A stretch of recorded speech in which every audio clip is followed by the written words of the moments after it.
오늘 우리에게 허락하신 하나님의 말씀은 사무엘상 17장 26절에서 30절 말씀입니다. 사무엘상 17장 26절에서 30절까지의 말씀을 제가 한 절, 여러분이 한 절 교독하겠습니다.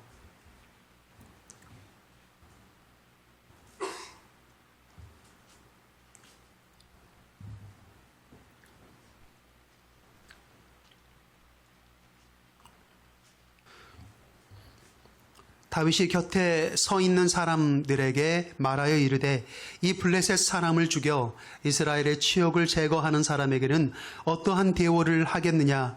이 할례 받지 않는 블레셋 사람이 누구에게 살아계시는 하나님의 군대를 모욕하겠느냐. 백성이 전과 같이 말하여 이르되 그를 죽이는 사람에게는 이러이러하게 하시리라 하니라. 너무 빠르게 읽으시는 것 같아요. 천천히 읽으셔도 됩니다. 큰형 엘리압이 다윗이 사람들에게 하는 말을 들은지라 그가 다윗에게 노를 바라여 이르되 내가 어찌하여 이리로 내려왔느냐. 들에 있는 양들은 누구에게 맡겼느냐. 나는 내 교만과 내 마음의 완악함을 아노니 내가 전쟁을 구경하러 왔도다. 다윗이 이르되 내가 무엇을 하였나이까 어찌 이유가 없으리이까 하고. 함께 읽습니다. 돌아서서 다른 사람을 향하여 전과 같이 말하매 백성이 전과 같이 대답하니라. 아멘. 오늘 말씀의 제목 한번 읽어보실까요? 시작. 네, 극이라고 하는 제목입니다. 본문을 먼저 얘기할게요. 본문은 다윗 하면 우리가 제일 먼저 생각나는 에피소드가 있죠. 뭘로 유명합니까? 골리앗과의 싸움으로 유명하잖아요. 그 골리앗과의 1대1 전투, 1대1 배틀이 있기 그 바로 직전의 상황이 바로 오늘 본문의 배경입니다. 그런데 우리가 한 가지 눈여겨볼 점이 있어요. 여러분, 다윗의 직업이 뭡니까? 다윗이 뭐 하는 사람이에요? 농사 짓는 사람입니까? 군인입니까? 전쟁에 나갔으니까 군인이어야겠죠. 그런데 다윗은 농사 짓는 사람도 군인도 아니에요. 뭐 하는 사람이에요? 목동입니다. 목축업의 일을 하는 사람이에요. 자, 그런데 왜 15살 남짓한 소년 목동이 지금 골리앗 하면 여러분 어떤 사람입니까? 전쟁의 신과 같은 그런 사람이에요. 그래서 골리앗이 나와 싸울 사람은 나와라. 나랑 1대1로 싸워서 내가 이기면 우리가 너희들을 차지하고 너희가 이기면 우리가 물러가겠다라고 싸움을 도두고 있는데 이스라엘 진영에서 아무도 못 나서고 있는 거예요. 왜요? 골리앗이 그만큼 강력하기 때문이에요. 전쟁의 신과 같은 그 골리앗과 어떻게 15살짜리 목동이 지금 싸우게 됐냐는 거예요. 우리는 골리앗과 다윗의 싸움만 알고 있지만 다윗이 어떠한 상황이었는지 여러분 좀 생각해 봐야죠. 그죠? 자, 이날 어떤 일이 있었습니까? 다윗의 아빠 이새라고 하는 이름의 사람이에요. 이분이 다윗에게 심부름을 보냈어요. 전쟁터에 나가 있는 형들이 있어요.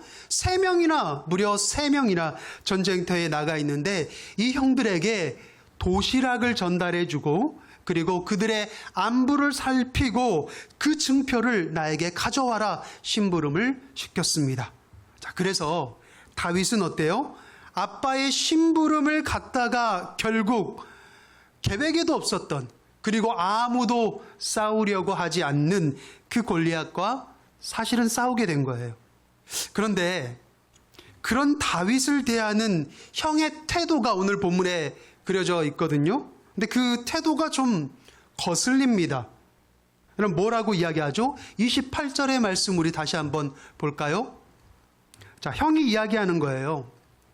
자, 제가 읽어드리겠습니다. 내가 어찌하여 이리로 내려왔느냐? 다윗에게 말하는 거예요. 들에 있는 양들을 누구에게 맡겼느냐? 나는 내 교만과 내 마음의 완악함을 아노니 내가 전쟁을 구경하러 왔도다. 여러분, 이게 지금 무슨 말입니까? 지금 다윗 네가 제정신이냐? 이 말인 거예요. 지금 들에 있는 양들 누가 돌보게 하려고 지금 그대로 놔두고 왔느냐? 이 말입니다. 아니, 이 전쟁이 무슨 장난도 아니고 너 같은 꼬마가 구경할 수 있는 그런 게 아니다라고 하는 거예요.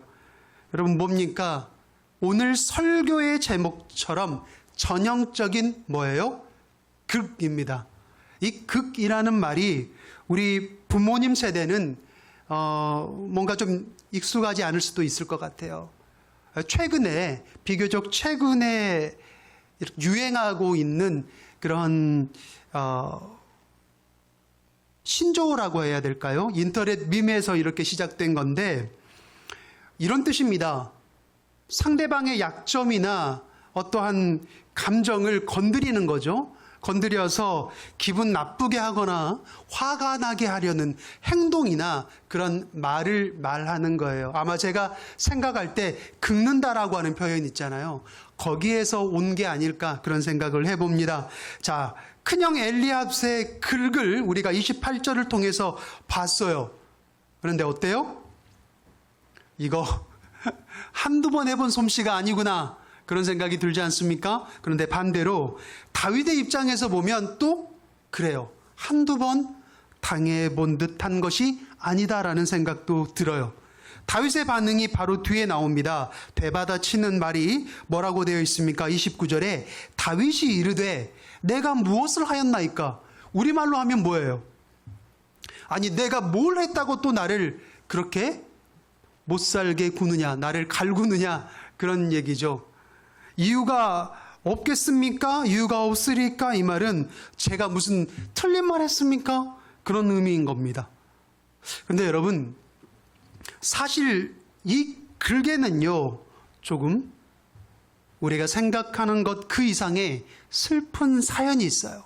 그래서 오늘 제가 여러분들과 말씀을 통해서 나누고 싶은 것은 바로 이 슬픈 진실, 글 속에 숨겨져 있는 슬픈 진실을 여러분과 함께 나누려고 하는 겁니다.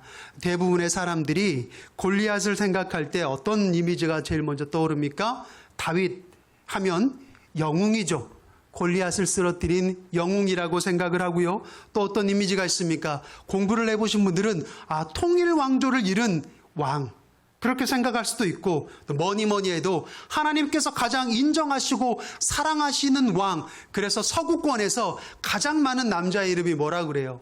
데이비드, 다비드, 다비. 이런 이름은 전부 다 다윗을 이야기하는 거잖아요. 그만큼 사람들에게 인기가 많고요. 실제로 시편의 주옥 같은 그런 고백들, 지금으로 말하자면 싱어송라이터예요. 예. 곡을 짓고 노래도 하고 또 시편도 출간한 그런 인기 만점의 어떻게 보면 아이돌과 같은 그러한 사람이 바로 다윗입니다. 그러니까 거의 흠을 찾을래야 찾을 수가 없는 왕 하면 딱 생각나는 게 다윗이라고 하는 이미지일 수도 있어요. 그래서 우리는 이렇게 생각합니다. 다윗은 원래부터 다 가진 사람이 아닌가? 원래부터 뭔가 좀 용감한 사람이고 그래서 골리앗 앞에 나아갈 수 있었고 뭐 어려움 없이 엘리트 코스를 착착착 밟아서 왕이 된 사람이 아닌가 그러한 생각을 해요. 그런데 여러분 다윗의 삶을 깊이 있게 묵상해 보잖아요. 그러면 다윗은요 어릴 적부터 그가 죽을 때까지 인생이 그야말로 그 자체였어요. 다윗의 인생은 글구로 시작해서 글구로 마무리되고요. 글기 키운 인생이 뭐냐? 그것이 바로 다윗의 인생이다라고 하는 겁니다. 심지어 다윗은요. 가정 안에서도 굉장히 어려웠어요. 누구나 부모의 사랑을 받기 마련인데 다윗은 아버지에게도 쉬운 사람으로 여겨졌습니다. 사무엘 선지자가 하나님께서 어느 날 선지자에게 내가 사울 왕을 버렸다. 그리고 내가 새로운 사람을 이새라고 하는 사람의 집에서 세울 테니까 너는 가서 내가 명령한 자에게 아들에게 기름을 부어라. 사무엘이 하나님의 말씀을 순종하기 위해서 이새의 집에 갔습니다. 그리고 이새에게 당신의 아들들을 다 데리고 오라고 하는데 이새가 어떻게 했어요? 이새는 그날 다윗을 제외하고 다윗의 형들 7명을 먼저 사무엘 앞에 세웁니다. 사실 여기에는요, 일부러 다윗을 제외시킨 아빠의 모습이 있어요. 왜냐하면 누군가는 양들을 돌보고 있어야 되거든요. 그래서 양들을 돌보고 있는 다윗을 지금 사무엘 앞에 데리고 오지 않는 겁니다. 근데 사무엘이 뭔가 이상한 것을 느껴요. 하나님께서 이 중에 없다고 했거든요. 그래서 지금 아들을 다 데려온 게 맞느냐라고 이야기하니까 그제서야 아빠가 하는 말이 뭐라고 그래요? 이 막내가 있기는 합니다만 이라는 말을 해요. 그런데 여러분, 여기서 말하는 이 막내라고 하는 말은요, 우리가 생각하고 있는 막내와는 조금 다른 의미예요. 이 히브리어 원어에는 하카톤이라고 하는데, 이 하카톤이라고 하는 단어를 직역하면 가장 미미하고 하찮은 존재라고 하는 뜻입니다. 그래서 이것을 조금 더 입체적으로 적용하면 이새의 입장에서 이런 말이에요. 제가 아들처럼 여기지 않는 막내가 있습니다 라고 하는 말이에요. 그러니까 이새가 하고 싶은 말이 무슨 말이냐면, 제가 아들이라고 생각하지 않는 애가 있어서 당신 앞에 데려오지 않은 겁니다, 이런 말을 하는 겁니다. 여러분, 이해가 되세요? 만약에 여러분 집에 하나님께서 내가 다음 대통령을 너희 집에서 내가 세우겠다, 그렇게 선지자가 왔어요. 그러면 여러분 어떻겠습니까? 만약 우리 자녀들 중에 그런 사람이 없다고 하면 조카도 부르고 사돈의 팔촌까지라도 데려와야죠. 그런데 아들임에도 불구하고 일부러 제외될 만큼 다윗은 가정에서의 위치, 포지션, 그가 어떠한 대우를 받고 있는지를 볼 수가 있는 거예요. 자, 여기에 또 한 가지 우리가 오늘 눈여겨볼 게 있어요. 오늘 본문의 배경이 된 전쟁터에는요, 다윗의 형들이 몇 명이 참전했다고 했죠? 형제가 7명 중에 3명이 참전했어요. 여러분, 전투에서 형제가 3명 참전한 전투에 대한 기록이나 영화 같은 거 본 적 있어요? 쉽지 않은 일이거든요. 왜 이새의 아들은 여러분 3명이나 전쟁터에 나가 있게 된 걸까요?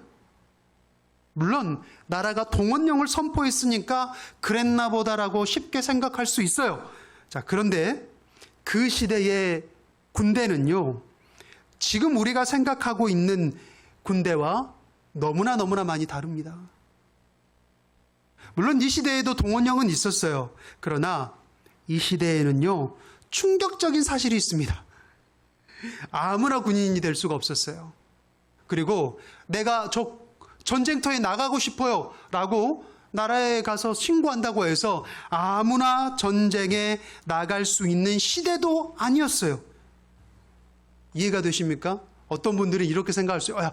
진짜 좋겠다. 그럼 우리 아들 군대 안 보내도 되겠네. 이렇게 생각하실 수도 있겠지만 사실 여러분, 그 생각과 조금 다릅니다. 이 시대에는요, 가장 빠르게 성공할 수 있는 길이 뭔지 아세요? 그게 뭐냐면 전쟁터에 나가서 공을 세우고 전리품들을 획득하는 게 가장 빠른 성공의 길이었어요.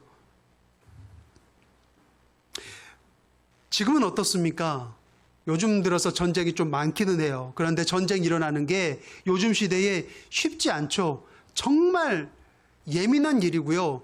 나라 간에 어떠한 특별한 정말 분쟁이 있지 않으면 일어나기 힘든 게 전쟁인데, 옛날일수록 특히 성경에 기록된 이 시대에는요, 전쟁이라고 하는 것은 수입을 얻는 국책 사업이었어요.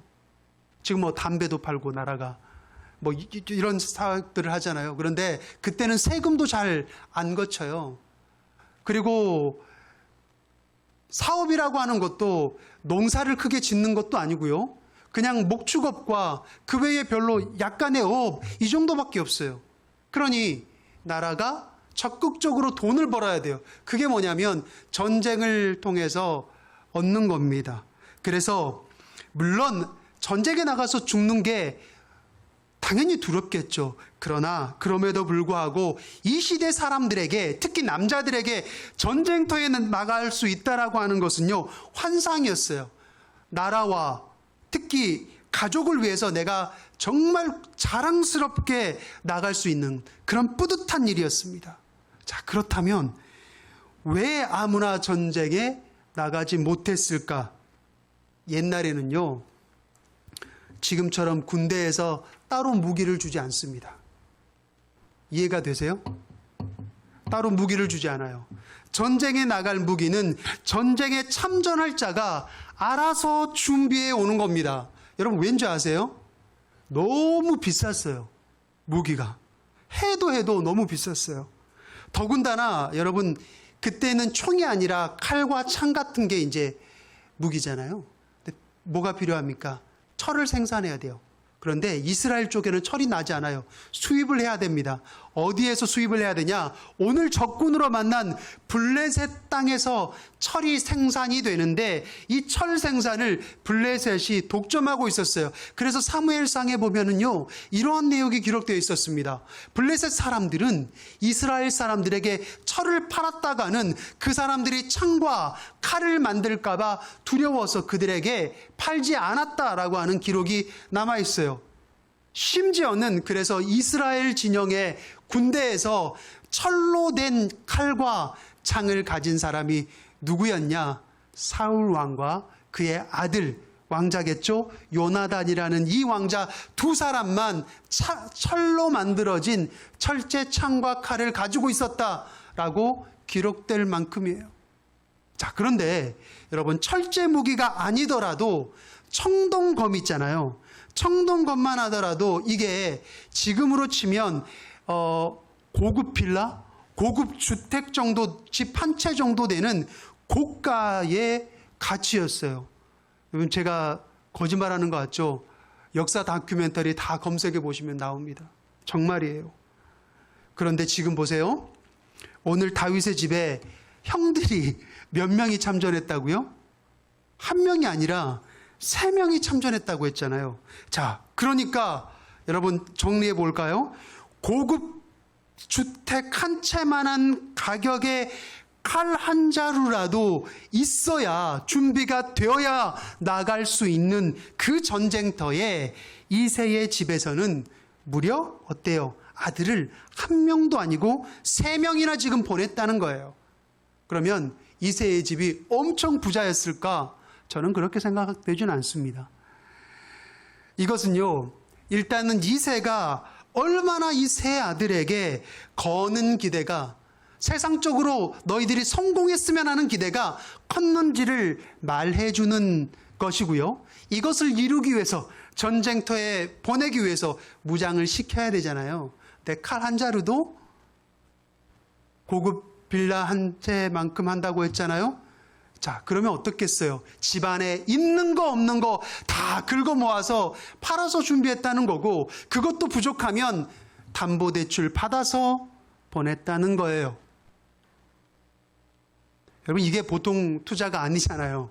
만약에 전쟁에 나가서 만약에 지기라도 하면 어떻습니까? 자녀들을 잃을 수도 있고요. 또 그 정말 비싸게 투자한 것들을 환수할 수가 없는 거예요. 자, 그러면 여기서 한 가지 의문을 제가 제시합니다. 여러분, 어때요? 보통 큰 투자를 하는 부자들을 보면 어떻습니까? 한쪽에서는요, 아주 작게라도, 소규모라도 무언가 고정적인 수입원을 반드시 준비해 놓기 마련이에요. 그렇지 않습니까? 그렇잖아요. 그러면 자, 이새의 집에서는 이 고정적인 수입을 과연 누가 감당했을까? 또 어떤 모습으로 감당했을까? 여러분, 누구일 것 같아요? 그 사람이 바로 아들 같지 않은 막내 다윗이 감당해 왔다는 겁니다. 무엇으로? 양을 치는 목동으로. 그러니까 엘리압이 다윗을 보고 대뜸 화내면서 하는 말이 뭐라 그래요? 저 양들을 누가 지키려고, 어떻게 하고 지금 네가 여기 왔냐? 네 제정신이냐? 이렇게 이야기하잖아요. 생각해 보세요. 소년이잖아요. 소년 다윗이 자 양떼를 이끌고 지금 우리나라 같이 생각하면 안 됩니다. 우리나라는 소나 가축을 어디에 먹입니까? 뒷산에 그냥 갔다가 올라가서 그냥 묶어놓으면 끝이에요. 그런데 이스라엘은 척박한 땅이에요. 풀이 있는 곳을, 그 많은 양떼가 풀이 있는 곳을 뜯으려면요, 적어도 여기에서 담양, 화순 혹은 옥가까지 가야 됩니다. 그 어린 소년이 양떼를 데리고 텐트를 짊어지고 옥과나 곡성까지 가서, 여러분 한 번 가면 집에 그날 저녁에 올 수 있어요, 없어요? 없어요. 한 번 가면 보름 혹은 그 이상은 있어야 됩니다. 어디에서? 텐트 쳐놓고 캠핑하면서 양떼를 먹여야 돼요. 그러면 가만 생각해 봅시다. 골리앗과 다윗이 싸웠을 때가 15살 정도로 추정이 되거든요. 지금 우리나라 청소년으로 말하자면 중2나 중3 정도 돼요. 그런데 골리앗과 싸우기 전부터 목동을 했으니까 적어도 한 11살, 12살 정도부터는 이 생활을 감당해 왔다는 거예요. 그러면 이 아이가 그 곡성 같은 곳에서 혼자 텐트 쳐놓고 그 밤이 되면 지금 전부 때라도 있지. 칠흑 같은 밤입니다. 얼마나 어둡고 무서운지 몰라요. 그리고 동물들의 울음소리가 들려요. 아무리 생각해도 있잖아요. 12살에서 15살 사이의 소년이 감당하기에는 너무나 무섭고 모진 일입니다. 그러나 중요한 게 있어요. 다윗의 인생에 있어서 가장 드라마틱한 반전의 힘이 어디에서 왔느냐? 바로 이러한 환경에서 왔다는 거예요. 그 어른 것이 여러분 얼마나 두렵고 외로웠을까요? 그래서 밤을 만약에 저였다면요, 이게 한두 번 하면 익숙해졌을지 모르지만 처음이다? 저 처음 고등학교 때부터 자취했거든요. 근데 자취한 날 좀 창피하긴 한데 울었어요. 엄마 아빠가 보고 싶어서 아빠한테 전화해가지고 울었어요. 고등학생이면 그래도 컸잖아요. 그런데 아빠가 보고 싶다고 제가 울었거든요. 그런데 사실 상상이 안 가요. 전화도 할 수 없잖아요. 차를 타고 가는 것도 아니고 얼마나 두려웠겠어요. 잠이 안 왔을 겁니다. 무서워서 아마 제정신이었을까 싶어요. 혼자서 계속해서 주문을 외듯 뭔가 중얼거렸을 거예요. 저라면. 그 중얼거리는 것이 어떻게 됐습니까? 그게 나중에 시편의 시가 되고 그게 기도가 된 거예요. 그 시편의 시와 기도가 뭡니까? 하나님을 향한 악망이잖아요. 하나님 저를 도와주세요. 제가 사망의 음침한 골짜기에 있는데 저를 지금 건져주지 않고는 제가 살 수가 없어요. 이런 것을 주문처럼 외우다 보니까 시가 다듬어져서 시편이 되고 노래가 된 거예요. 중얼중얼 거리다가 거기에 음정이 더해지고 랩이 되고 노래가 된 거예요. 그리고 그 고백을 누가 들었어요? 기도가 되어서 하나님이 들으시니까 하나님과 나중에는 대화까지 하는 지경에 이르게 되는 겁니다.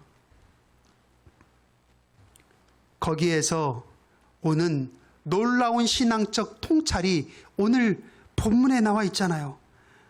여러분, 모든 긁힘 속에서도 다윗은 주저하지 않고 흔들리지 않고 오직 하나님만을 바라봤다는 고백이 뭐예요? 이 할례 없는 블레셋 사람이 누구에게 감히 살아계시는 하나님의 군대를 모욕하느냐?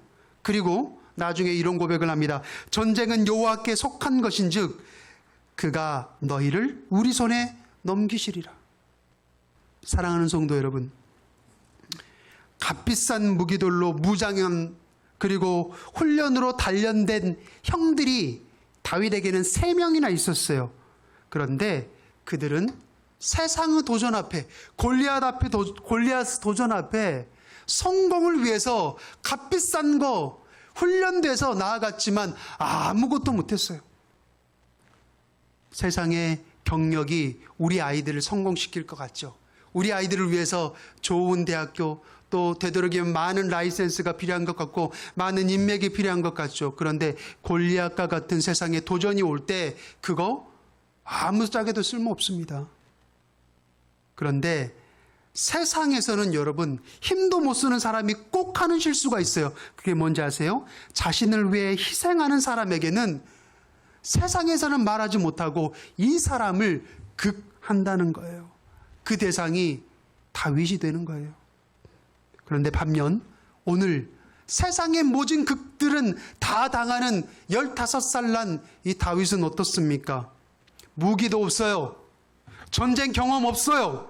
그러나 그는 이 전쟁터에서 하나님의 이름을 모욕하는 그 골리앗과 같은 골리앗 앞에서 모두가 떨고 있어요. 심지어 사울왕도 벌벌 떨고 있는데 오히려 그 골리앗을 극하는 사람은 유일하게 누구밖에 없습니까? 다윗밖에 없었다는 거예요. 다윗이 여러분 벌벌 떨고 있는 사울왕 앞에 이런 고백을 합니다. 다윗이 사울에게 말하되 이렇게 이야기하는 거예요. 주의 종이 아버지의 양을 지킬 때에 사자나 곰이 와서 양떼에서 새끼를 물어가면 내가 따라가서 그것을 치고 그 입에서 새끼를 건져내었고 그것이 일어나 나를 해하고자 하면 내가 그 수염을 잡고 그것을 쳐 죽였나이다. 여러분 이게 지금 다윗이 쉽게 말을 하지만 여러분이 다윗의 입장이 돼 보세요. 이건 엄청난 고백입니다. 그냥 다윗이 용감하게 싸웠다는 고백인가? 그게 아닙니다. 여러분 12살 난 애가 엄마 아빠가 야 너 이거 양들 한 마리라도 잃어버리면 우리 집에 고정적인 수입이 이것밖에 없는데 우리 큰일 나는 거야. 그러니까 너 책임을 지고 이거 잘 지켜야 돼. 그런데 어느 날 사자가 와서 새끼 양을 물어요. 그러면 어떻게 돼요? 12살 난 애가 혹시 마음에 내가 이거를 지켜내지 못하면 우리 집에 큰 손실이 될까봐 내가 이것을 지켜내야 우리 형들을 성공할 수 있도록 내가 도와줄 수 있는데 이것 때문에 가족에게 해가 될까봐 그 큰 부담감을 누가 짊어지고 있어요? 이 조그마한 꼬마 12살 난, 13살 난 이 꼬마가 그것을 짊어지고 있는 거예요. 그래서 그것으로 선택한 게 뭡니까? 사자와 싸우는 거예요. 목숨을 걸고 나아가는 겁니다. 그런데 목숨을 걸고 나아갔을 때 나아가 보니까 어쩌다는 거예요? 하나님께서 이기게 하셨다는 거예요. 그러한 환경이 되어보니까 하나님을 의지할 수밖에 없는 환경이 되어보니까 어쩔 수 없이 하나님을 의지하게 되고 하나님의 이름을 붙들고 나아갔더니 하나님이 나를 통해 일하시더라, 싸우시더라, 승리하게 하시더라. 여러분 그 힘이 세상의 극에 내가 대항할 수 있고 이길 수 있는 힘이 되는 것입니다. 사랑하는 성도 여러분, 가장 무겁고 힘겨운 여름, 세상이 저와 여러분을 긁고 있습니까? 그러나 이러한 때에 다윗에게 있었던 그 이 역설의 고백이 저와 여러분을 승리하게 할 수 있는 반전이 될 수 있길 주님의 이름으로 축복합니다. 기도하겠습니다.